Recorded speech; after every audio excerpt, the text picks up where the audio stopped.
Amanda stood at the edge of her once thriving boutique, staring at the empty racks and the "For Rent" sign swinging in the breeze. Just 2 years ago, she was the proud owner of a flourishing business, her designs worn by some of the most influential people in town. Now, all she had was regret, and a mountain of debt. It wasn't failure that ruined her. It was pride. Back when things were good, Amanda refused to listen to advice. She dismissed her staff's ideas, spent recklessly, and ignored signs that the market was changing. "I built this empire," she often said, "and I know what's best." But empires fall, and hers crumbled fast.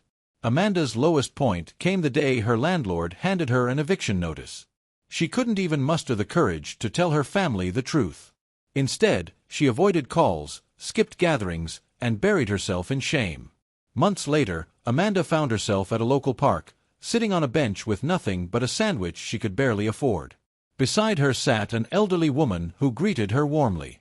Amanda forced a smile, not in the mood for small talk, but the woman persisted. "Rough day?" the woman asked. "Rough year," Amanda replied bitterly. The woman nodded knowingly. Sometimes, life humbles us to teach us what we refuse to learn. Amanda felt tears sting her eyes. She had no idea why she opened up, but soon she was telling the stranger everything: her rise, her fall, and the emptiness that followed. The woman listened patiently. Then she said, "Failure is just a teacher in disguise. The question is, are you willing to learn?" Amanda hesitated. "I want to, but I've lost so much. Starting over feels impossible." "Starting over isn't impossible," the woman said. "It's expensive. The price. Your pride." Those words stayed with Amanda for weeks. They replayed in her mind as she reluctantly reached out to former employees she'd alienated, asking for advice.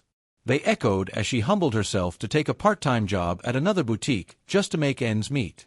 It wasn't easy. Every step felt like swallowing a bitter pill. But slowly, things began to change. One of her former employees suggested a small pop-up event for her designs.